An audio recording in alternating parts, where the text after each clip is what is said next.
You know, it's kind of embarrassing. We got so many cars coming in and out this place. I actually kind of forget what. Well, we're not surprised, and this is why I said, you know, let's get to know PJ. Now, before anything else, you've got a show as well with the History Channel. Yes. Tell us about that first. Well, last year I did a show called Secret Restoration. And right now, if you know anything about TV or whatever, they don't know if they're going to do another season 2 or not. Okay. They're in talks right now. So Secret Restoration is a show where there's 7 of us come together and we go across the United States and we restore certain items for people, like family heirlooms, or things that they always wanted but they couldn't afford it. Right. So we go out and help people to make their dreams come true. Love that. Now, you said items. You didn't say just cars. You didn't just say classic hot rods. Items, I think, and that's where it's leading us now on to that. PJ, you don't just do classic cars. You've got your hands in a lot of different things. Oh, yeah, I dabble. You dabble. Oh, I dabble. Love that word.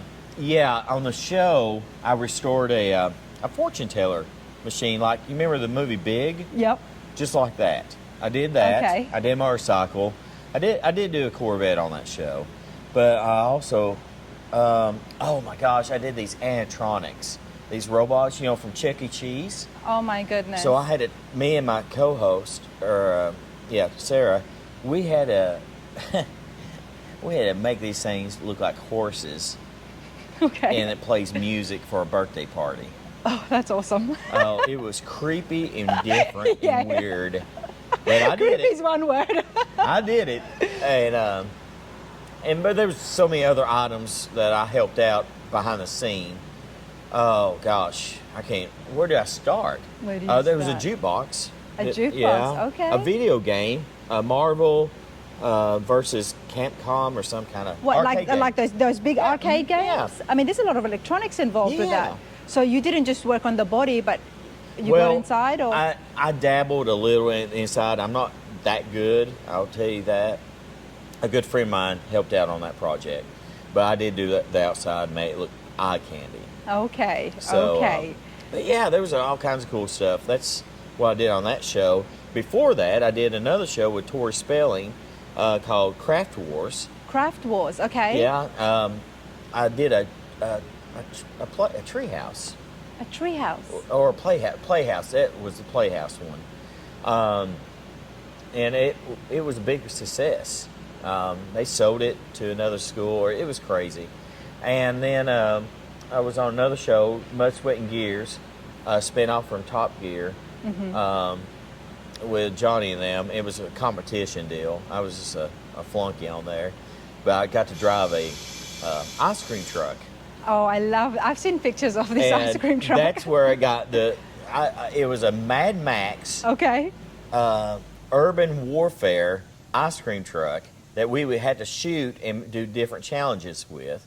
At the end, unfortunately, they put me against a Ford truck, and we had a demolition derby, and that whole thing was top heavy. And you were in the ice cream truck. Oh yeah. So they flipped me, and an explosion and everything. But I got out of that deal, and at that time, I'm like, you know, I won't build me a hot rod ice cream truck. I want something wow factor.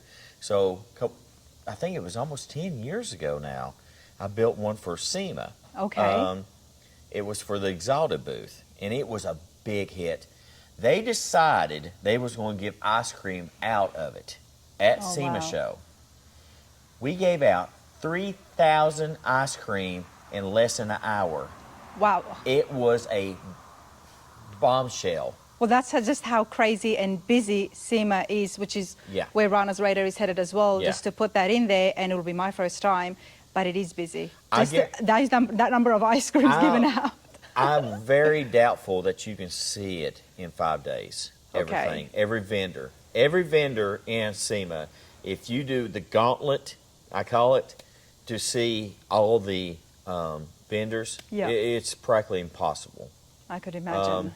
And meeting and talking to people, it's so overwhelming. So my advice, when please. you go, Yep. target who you're going to talk to, who you're going to see. Yep. And if you're like me, it's very hard because I'll be walking along and I see something shiny over here. I'm like, oh gosh, what's that? Sounds familiar. So you're going to be there for 5 days. Yes. And it's going to be a hard 5 days from open and close. Especially when I like to chat and I'm going to be walking around. But anyway, Seema, we'll talk about it. Let's not get off track. Now, what you're just telling me is there's a lot of skill involved with yourself, PJ. Your hands, like you said, you've dabbled into a lot of different things. And Strip Technologies here is where we're at. And this has gone to another level because you work with some pretty big companies, not just cars and hot rods and, you know, doing restorations for customers. But here in town in Knoxville, you're involved with Dollywood. Yeah. Tell me about that. We're getting ready to crank up. I usually blast and paint their rides. One of the rides, what is it? The Jeffrey, I'm sorry. Right. Jeffrey, what ride is it? The blue one?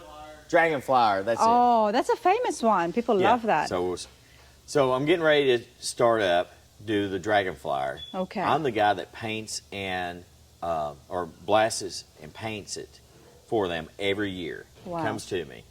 And there's a new ride, I think it's called the Bear. Yes, the Black Bear Mountain? Yeah, I got to do that ride. Okay. So we shut down for probably a month, in a sense. I put all the work that's walk-in work comes in, I put it over to the side. Because Dollywood is obviously closed for a certain time and it has to get done. Yeah, we're on a time frame. So we schedule everything. I commit to whoever I schedule to, and I focus to that one person, and I just do it. Wow, that's amazing. And Dollywood is a massive company, but as well as that, now we've got crates here, and we've got crates in the back as well. And you have to tell me about this because it is, I think it's huge. That two of the big companies, I'm going to let you tell us. Where should we go? Should we go to those ones or? It doesn't matter. Let's go have a little walkie. Now tell me, what's inside those crates? Well, they are pieces of equipment. They're machines that make cardboard boxes. Okay. I know it sounds crazy, but you really have to have an open mind when and have imagination while I'm getting ready to tell you. All right? So each box is a big, thick piece of metal. I'm talking about probably this thick and this tall. And we blast and paint these things. After they've been refurbished at the machine shop, they come to us, we blast and paint, repackage, and we ship them back out. This is called a company called BHS. And they are one of the companies, there's two major companies in the world, and they're one of them that's in the United States. So they ship everything to us, and we blast and paint this equipment. Now, you're like, oh, okay, that's just one piece of equipment. Well, you have to imagine how big this is. This machine makes the cardboard boxes. It folds and does everything. Imagine all the cardboard boxes across the United States, every design. And what company that makes them? Well, there's different companies that make the cardboard boxes, but they all buy the equipment from one company. And there's only the one machine, the one type that makes those boxes. Yeah.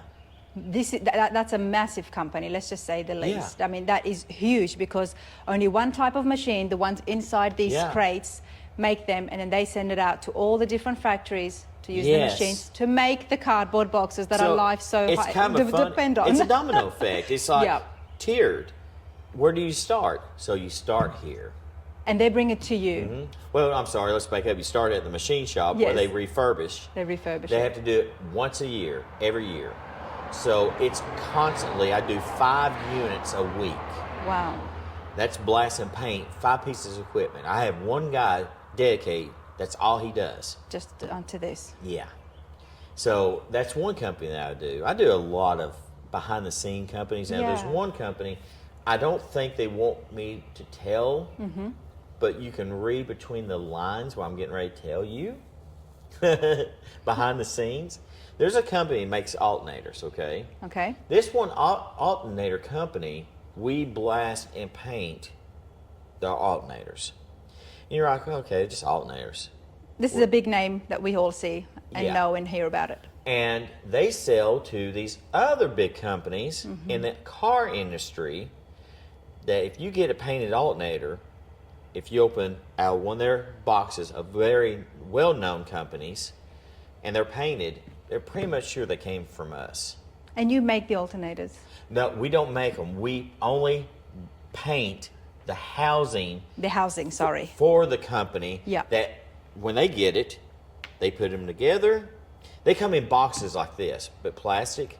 And there's, we do 80 alternators on a cart in 2 hours. Wow. That's blast and paint, 80 of them. And we do 3 carts a day.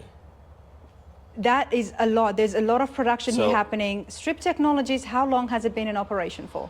Since 1990. Since 1990, okay. But at this point, unfortunately, I've outgrown this place. I gotta Okay. get a bigger place, I think, because there's other things in the mix I can't really tell. But Goodness me. use a special paint that will hold up to the corrosion. Okay. What's so special about this paint? I don't know. No, I'm joking. Welcome to Rhinos Radar. This is why things are not edited. So PJ's just got a delivery of some very special paint that he's working on another project. And you know me, I had to keep the camera on. Now, what and also get a ride on his custom Yeah, my lifty custom forklift here. forklift. No, this paint, it has certain chemicals in it that can be submerged underwater. Wow. And the only thing is you had to get it from a special manufacturer, a marine manufacturer company. There's not one around here in Tennessee. So we had to order this, and the only way it comes is freight. Now, why would somebody want to have this kind of paint on their car unless they're building an amphibian? Oh, I'm sorry. This is not for a car. This is Oh, for it's not. hydraulic cylinders. Oh, for the cylinders, that's right. you Yes, mentioned for that. a company that makes hydraulic cylinders for across the whole world. And they're here in Knoxville, Tennessee, and we do all their stuff for them. Mm-hmm. And this is a special order for these people.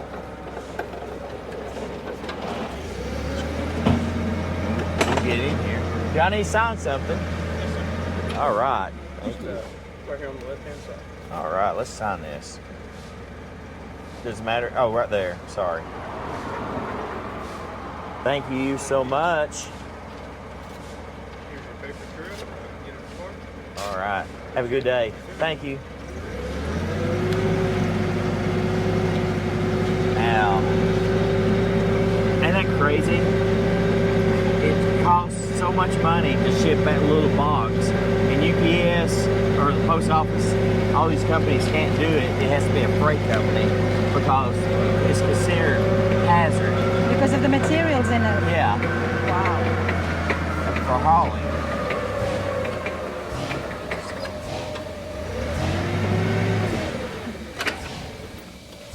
So, yeah, all this wrapped up for this little box. Isn't that crazy? Wow. And it's a marine color yellow. And these cylinders have to be submerged underwater. You want to see them? I do want to see them.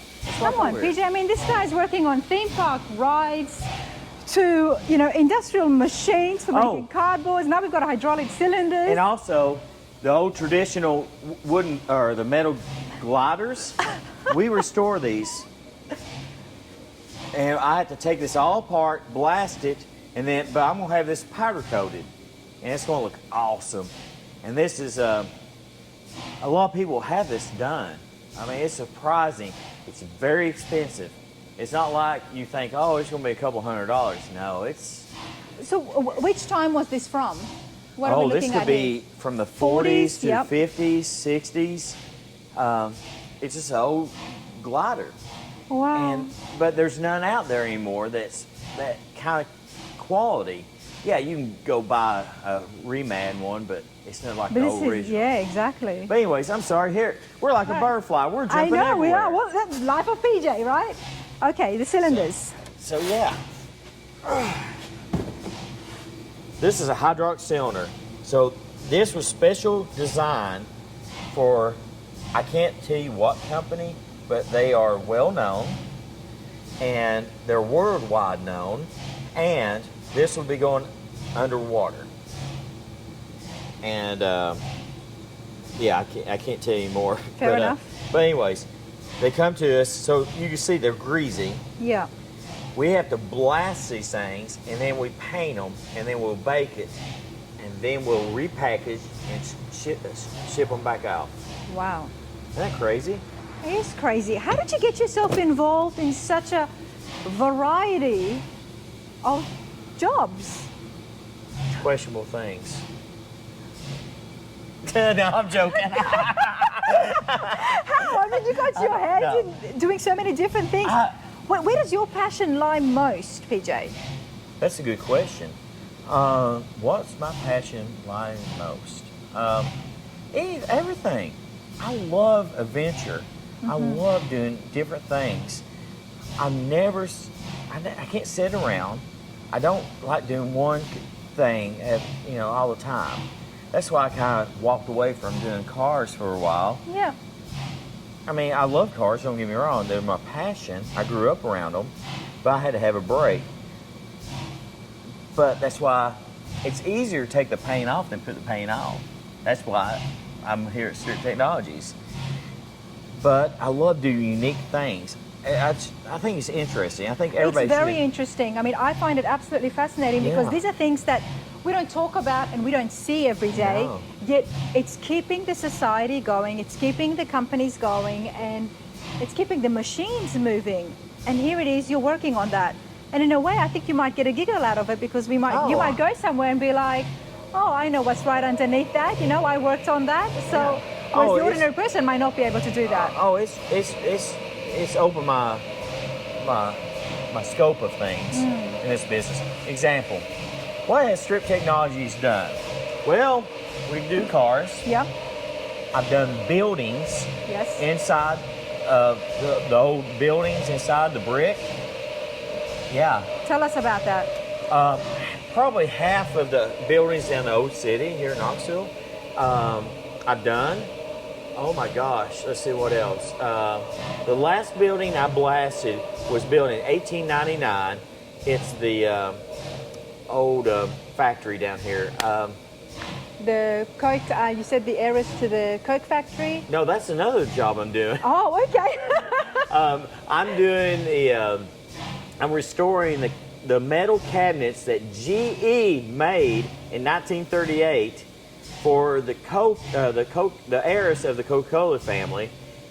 She used to live here in Knoxville. She had a mansion, and she's passed away a long time ago. No kids or nothing like that to pass it on. So they sold it to a couple people, and they're restoring this place. So I had to go. I'm going in as we speak in a few minutes. I'm making all the cabinets look like white porcelain, but I have to spray them. I know it sounds crazy. You've got cabinets down there. I have some down here. Yep. And at the other facility, our bigger paint booth, I got a crew over there spraying right now. And the cabinets are slick as a car. Wow. Inside and out.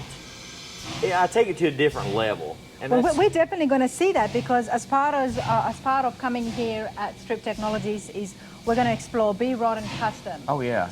And see what else happens there because you own or you work there as well. Oh yeah. Oh yeah. There you go. Now we haven't even scratched the surface. No, we haven't. The PJ. I know because everywhere I walk, but anyways, there's something that goes on. Heck, far I've done. I've blasted Kenny Chesney's tour bus, his very first one. I blasted and painted it. Nobody knows about that, hardly. Airplanes, done airplanes. Helicopters. I do a helicopter once a month for this company because it's made out of chromoly metal. You ever heard chromoly? No, I haven't. Chromoly is what they use in race cars, and it's a lighter metal, but it's strong. Okay. You cannot use sand on it because it messes up the integrity of the metal. Mm-hmm. So I have to use plastic. That's why the government back in the 70s or 80s made this design to do airplanes and helicopters. That's how long this has been? Oh yeah, people don't know wow, that. and I thought this was like the latest thing. No! It's been around? Yeah, yeah. Let's see, I blasted half of a train once. Half of a train? Why half of a train? They ran out of money. So, I'd really like to see that. I did a carriage from the 18th century. A carriage from the Oh, 18th yeah. century. Oh, That would yeah. that would have been mainly canvas and wood. Oh yeah, yeah. That was very difficult to keep and preserve the striping. I had to go back and stripe it like they did in 1800s Wow. by hand. Wow. The suck meter broke that day because it sucked so bad. PJ, how did you learn all this stuff? I mean, I know you said that your dad was a hot rodder. Yeah. So that's where the cards You know- connection comes in. But what about everything else? Let's get a little personal about PJ. Okay. PJ had a hard time in school. You know, I got dyslexia, Oh, really okay. bad. And, you know, I wasn't that guy that was went to college. I barely got through school. But I had the talent, and I self-taught myself. I did everything with these two hands. Because a long time ago, there was this woman that was with the government that tested me. And they said this. They gave me a test, sorting nuts and bolts, and said he might as well get on disability. He would never do anything with, you know, basically never get nowhere in life. So, when I heard that when I was a young man in my teens, it was heartbreaking. And that what defined me at that moment. I was not going to let somebody tell me what I couldn't do. They told me I didn't separate the nuts and bolts quick enough. They had and that was the damnest thing I ever heard. Now listen, I'm a good old boy. My vocabulary is a little different than other people. I might sound like I don't know nothing. It's just not a hat rack. I got a little up here. Goodness. Well, we can see that, you know, the only thing I can say about that, everybody, is someone who's got a background of psychology myself, is they knew nothing back then. Yeah. They knew absolutely nothing. No. And And, it was just... And you know, they threw me on the mess. And when you hear things like that, of course, and that was... Yeah. And it's one of the reasons, I guess, I'm kind of left out and doing what I'm doing.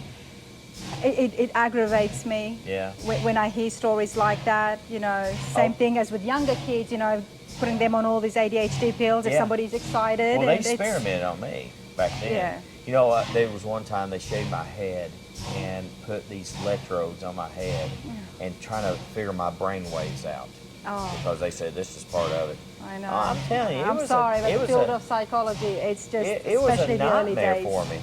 But when I got that news, that point, I'm like, no, I'm Good not on going to you. let define me as a person. I'm going to show everybody.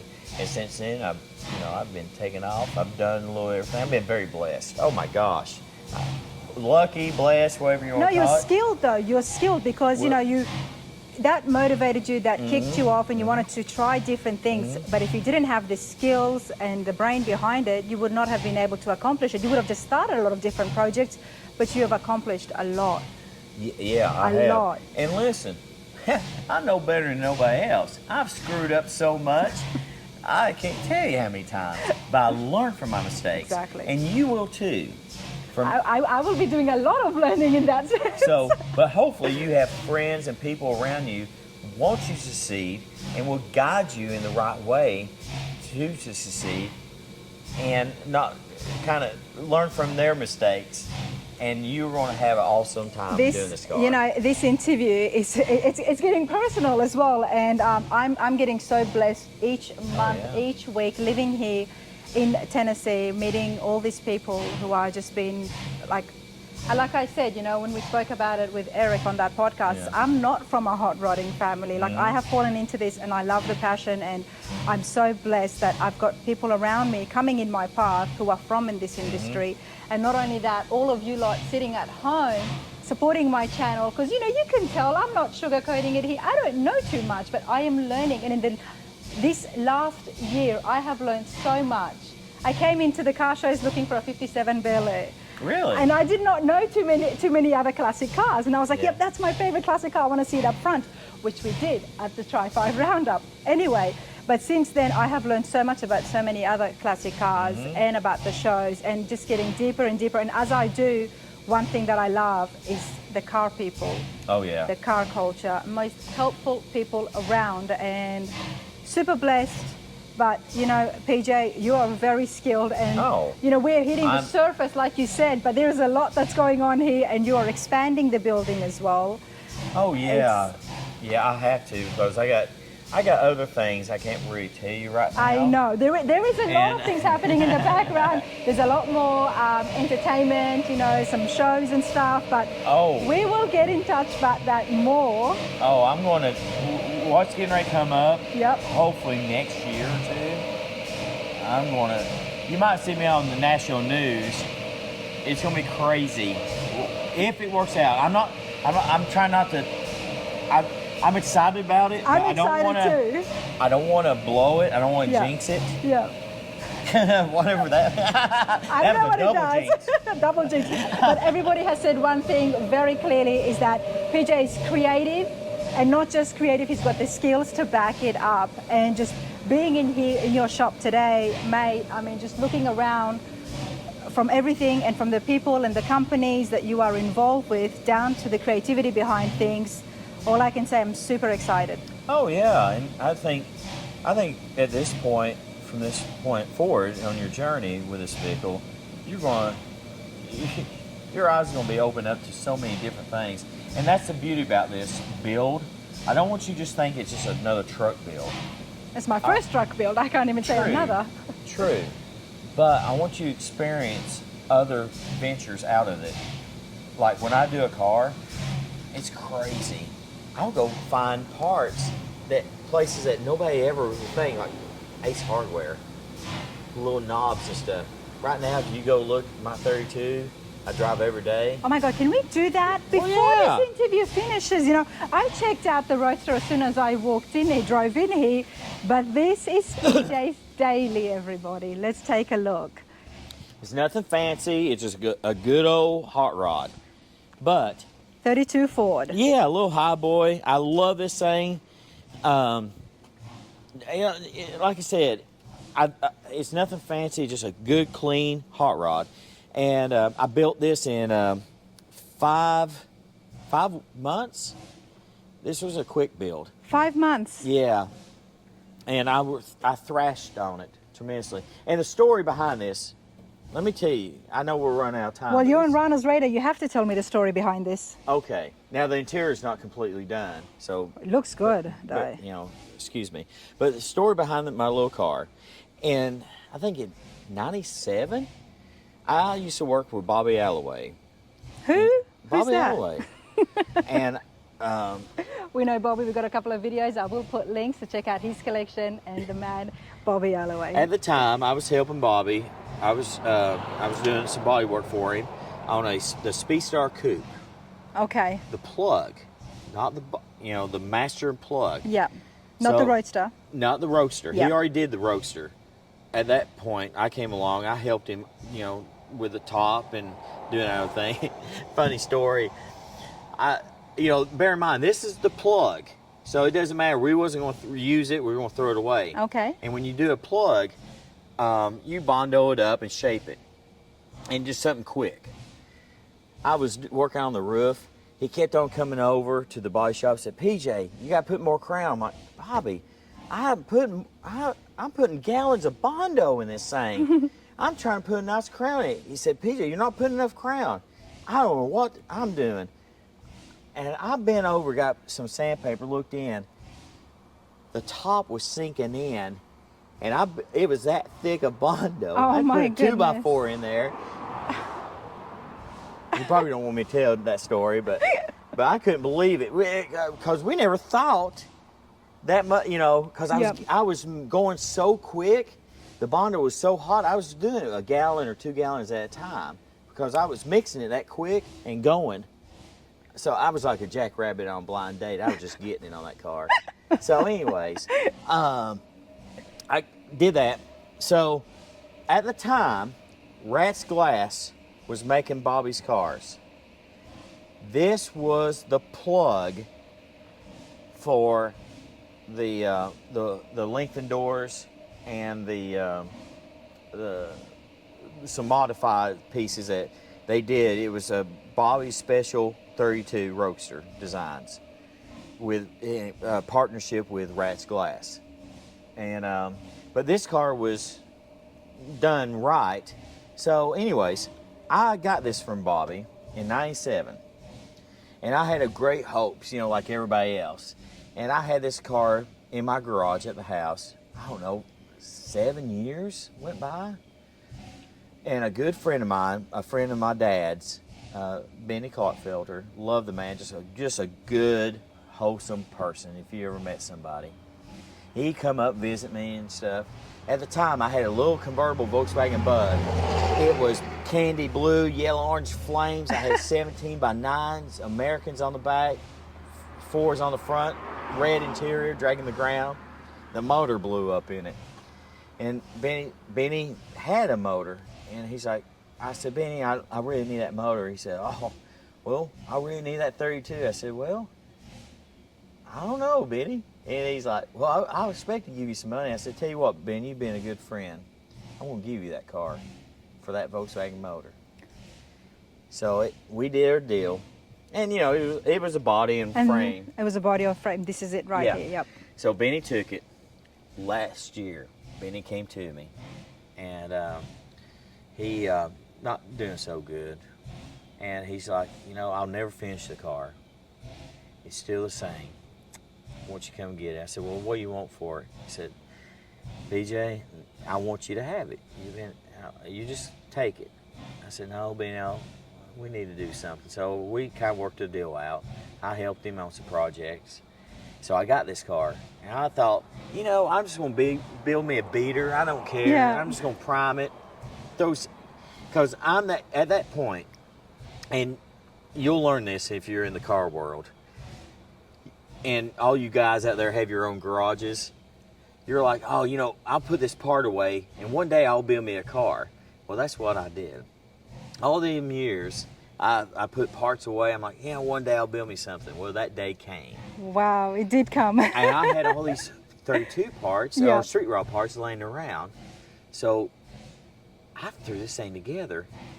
And I saw a color off the new Broncos. Yep. And I'm a sci-fi geek, I'll tell you real quick. And why I chose this color? Because of the name, mostly. What's the name? Area 51. No way. I love Area 51. So I painted this thing, and I was in the paint booth spraying this. And like I said, I didn't care how it turned out. And at that point, this is not base coat clear coat. This is acrylic enamel, single stage, they call it. I know it sounds crazy, because I wanted a solid color with no metallic. I wanted a paint that I could mix up. I didn't want a spray blend. I want to mix it in a cup, daub it in, sand it, and buff it, and I'm done. Because I knew I'm going to drive the car. I sprayed this. And this is probably the luckiest paint job I ever did. I have not wet sand buffed it at all. That's straight out of the paint booth. Wow. There was no runs, no dirt, there's very little orange peel in it. I haven't washed it. It looks so good. And you drive this every day. Oh, I drive the hell out of it like it owes me money. Love it. This is just awesome, honestly.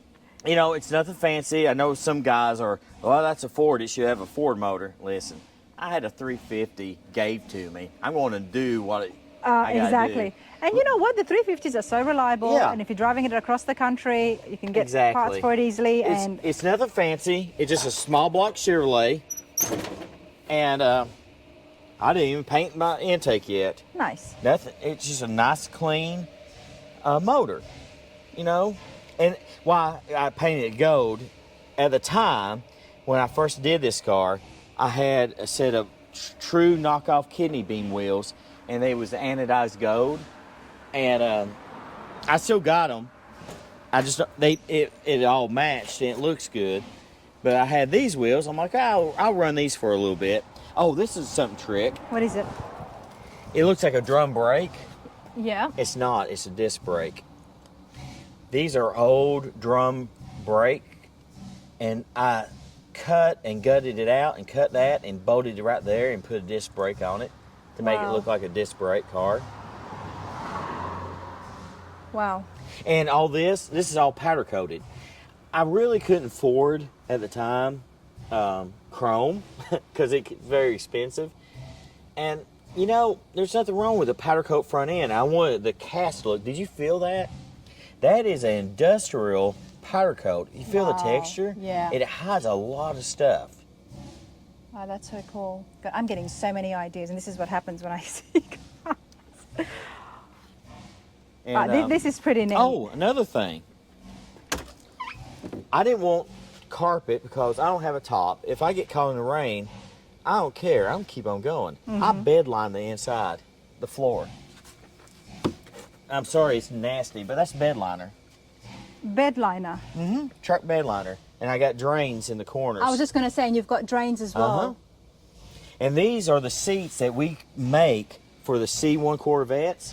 They're fiberglass. They're seat pods, and they come with the cushions. And any upholstery shop can cover them. And luckily, they fit in a 32 Roadster. I couldn't believe it. They look so comfortable. Oh, well, sit in it. Let's have a sit in here. You can hold this. Yeah. Now, I built the car to fit my body, okay? Wow, this is pretty cool. Wow, you know, everybody, I'm going to get myself in so much trouble, and I think more than anything, my husband might start screaming because sitting in all these beautiful classic cars and seeing all these different ones, I'm like, yeah, I want this as well. Well, check this out. Back to the main story, what we talked go about. on. I'm just happy. This right there, you see them little buttons? They look custom. I got them at Ace Hardware.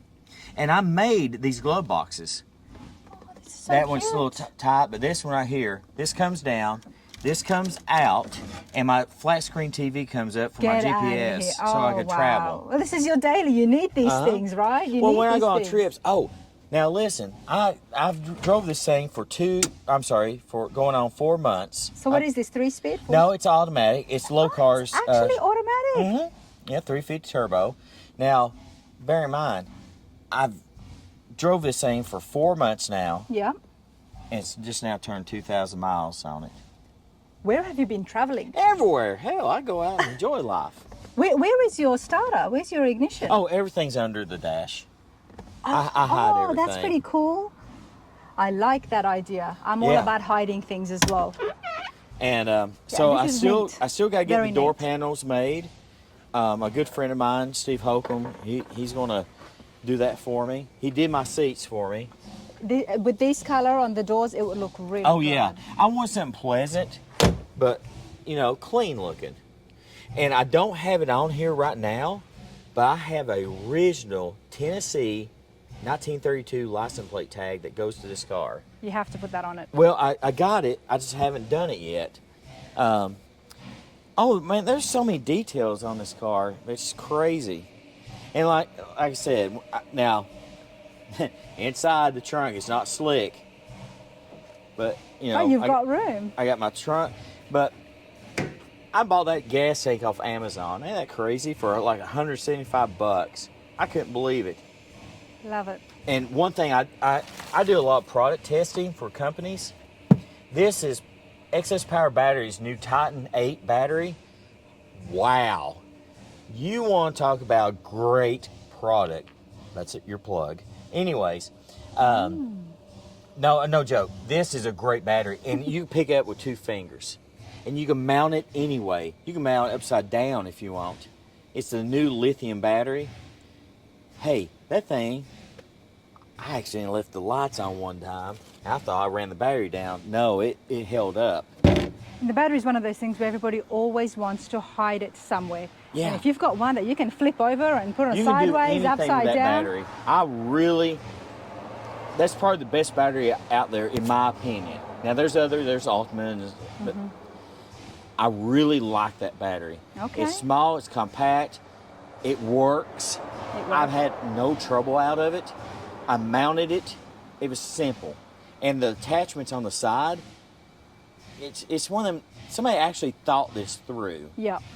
Yeah. Don't you love products like Yeah, that? this is a product somebody actually thought through. And Brady at Excess Power Battery, he is amazing about this stuff. All right, PJ, we're going to continue on. Oh, yeah. But love it, 32 Ford. PJ's Daily. Yeah.